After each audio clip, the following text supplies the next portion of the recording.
baik, sebelum kita memulai pembelajaran kita pada hari ini, alangkah baiknya kita berdoa bersama-sama lillahi wa li syafaati Rasulillah al-Fatihah.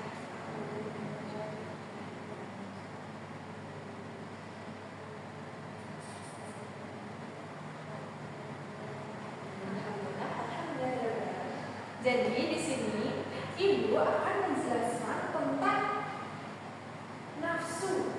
Anak-anak pernah dengar gak sih apa itu nafsu? Pengen makan sesuatu banyak-banyak. Pengen makan sesuatu banyak-banyak. Nah, kalau hari ini Mbak Syafika pengen sesuatu apa sih? Pengen es krim satu truk. Pengen es krim satu truk karena bikinnya nggak sakit. Enggak, bukan suka.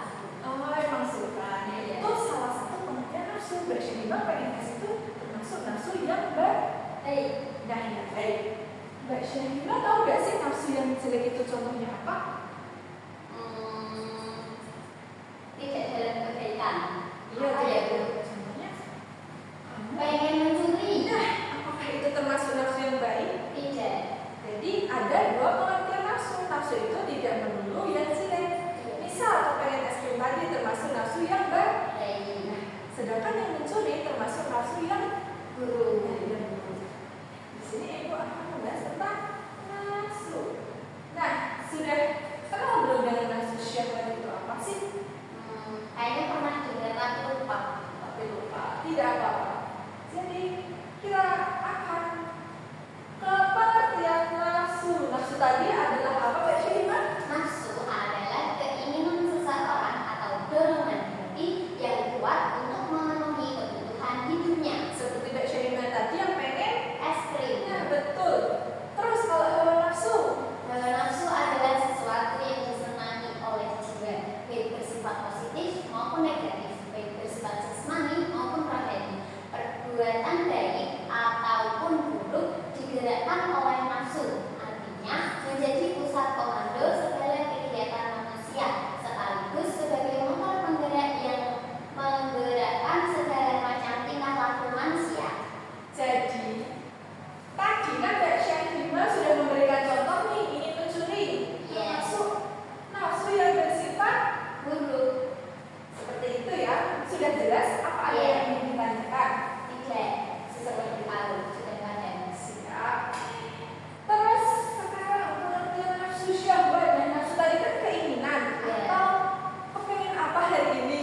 Ya. Kalau syahwat, Menyukai atau menyenangi. jadi nafsu syahwat adalah Kecondongan jiwa terhadap sesuatu yang disukainya sehingga keluar dari batasan syariat. nah misalnya tadi kan Mbak Syahimah bilang mau es krim satu truk. Iya. Itu melebihi batas syariat gak? Iya. Kenapa alasannya? Karena satu truk itu kebanyakan. Betul. Terus Harusnya kan satu aja kecil nggak apa-apa. Nah, Maksudnya betul. secukupnya. kenapa Mbak Syahimah pengen satu truk? Kan pengen Bu, tapi kan tidak harus. Pengen tapi tidak harus. Oh iya, tadi kamu bilang tidak harus. Iya, nggak apa-apa. Jadi nafsu syahwat itu adalah kecondongan jiwa terhadap sesuatu yang disukai, tapi secara berlebihan. Iya. Selanjutnya, nah dorongan nafsu syahwat. Nafsu syahwat tadi apa? Keinginan di luar batas syariat. Sekarang ada di dorongan-dorongannya. Yang pertama harta. Contohnya, Perampokan, korupsi, pencurian, dan sebagainya. zaman sekarang kan Mbak Syahimah tahu nih di Indonesia sendiri pejabat-pejabat suka. Korupsi Nah itu kan dorongannya dari apa sih korupsi itu? dari keinginan memiliki uang yang banyak dan Betul. Apakah mau dibawa ke akhirat?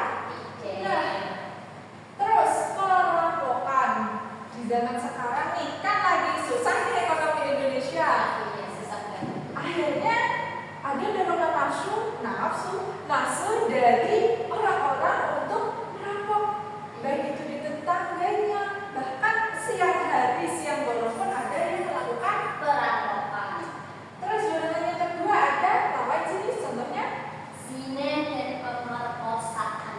bisa beri contoh di Indonesia sekarang aja deh. Iya, banyak itu Bu.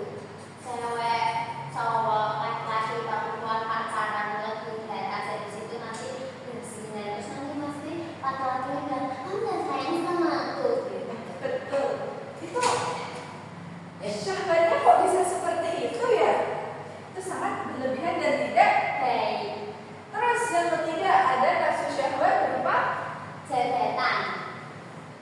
menjadikan Hah?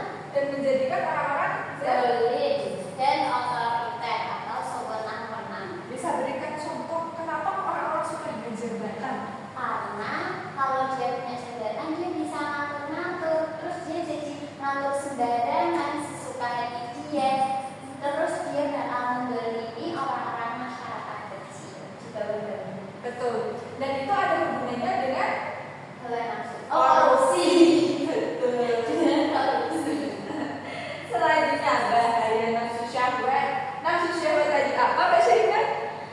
Dorongan ingin memiliki sesuatu yang banyak di luar syariat. Betul. Bahaya. Yang pertama bahayanya apa? Merusak diri. Kenapa bisa merusak diri? Tadi kan kalau kebanyakan makan es krim jadi sakit pilek, sakit gigi, Betul. sakit perut, Betul. batuk lagi. Yang udah menimbulkan dosa. Ya, Ayo karena kenapa? berlebih-lebihan temannya setan ya. Gara-gara apa? Is, Israf. oh iya lupa is. Kemudian yang ketiga tidak tenang. Kenapa tidak tenang? Kebanyakan sakit Betul. perut jadi nggak mau Kamu lagi. iya. Kamu bisa jadi kan tuh kalau orang kamu nge-fly. Iya, mulai karena es krim lagi. Iya, betul. Nah, sekarang saya mau minta Mbak Syahida untuk memecahkan kasus pertama.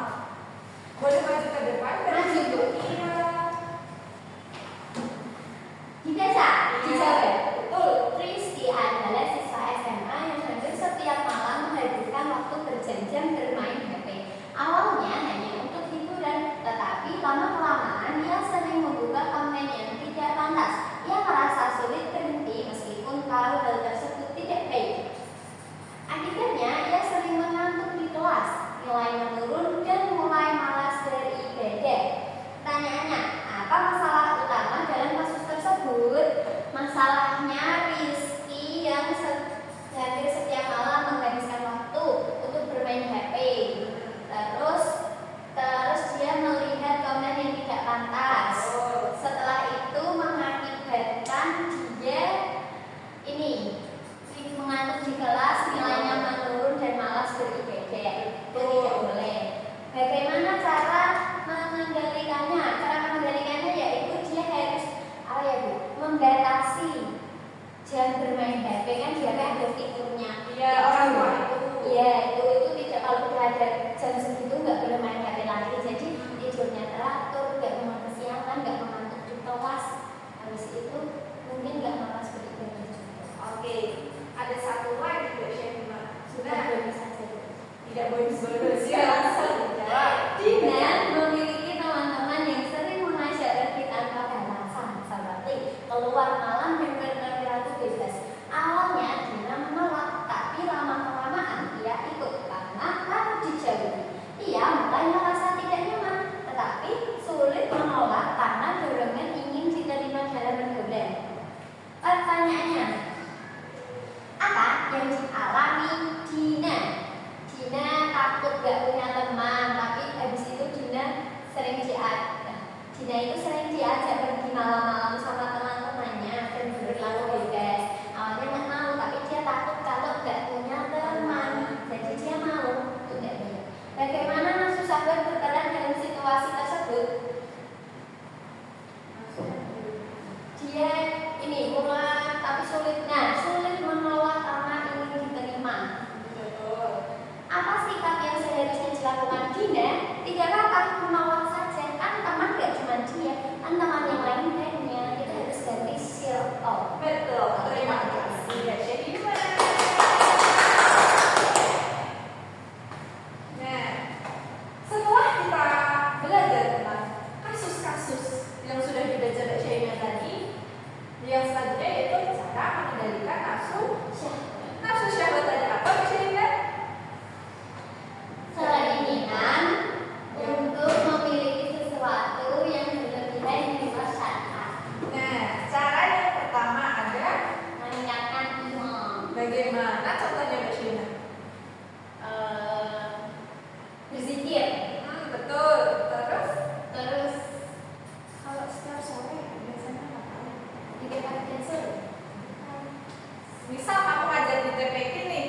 kamu juga ikut ngaji. Nah, betul. Oh iya, Kemudian yang paling utama Sholat. Nah, betul. Sholat. Nih, Mengingat Allah. kurang lebih sama dengan meninggalkan iman. Dan yang terakhir, Mengendalikan diri. contohnya apa mengendalikan diri? Misal seperti contoh kasus Dina tadi. Nggak usah berteman sama orang itu. Harus bisa mengendalikan diri untuk berteman dengan orang lain saja. Betul. 100 baca ya. Kemudian, nah hikmah dari kita menghindari nafsu syahwat atau nafsu yang melebihi batas. Syariat. Yang pertama, hidup menjadi. Tenang. Yang kedua, Terhindar dari dosa. dan yang ketiga, Agar dia dirinya dengan hilang. jadi kita sebagai manusia harus mengendalikan nafsu syahwat atau nafsu yang berlebihan. Agar apa? Yang pertama agar hidup tenang, terhindar dari dosa, dan bahagia dunia akhirat. Karena apa? Sekecil apapun pergerakan kita atau perilaku kita itu pasti akan ada dosanya, entah itu disengaja maupun tidak Sengaja. Betul. Nah, mungkin itu materi dari Ibu. Baik, kita akan menyimpulkan pembelajaran kita pada hari ini. Mbak Syahima, kesimpulannya apa sih dari materi yang Ibu berikan tadi? Kesimpulannya, hawa nafsu itu ada dua, yaitu nafsu baik dan nafsu buruk. Nah, kalau nafsu syahwat itu, hawa nafsu syahwat itu tadi sesuatu yang dorongan untuk memiliki sesuatu yang berlebihan dan di luar batas syariat. Betul. Hikmah dari menghindari nafsu tadi. Hidup nafsunya. Betul. Terus, selain itu, Apa ya, Bu? Saya tidak nafsunya. tidak apa-apa, tidak apa-apa. Baik, mungkin sudah waktunya kita istirahat ya. Kurang lebihnya Ibu mohon maaf. Kita akhiri dengan bacaan kafaratul majlis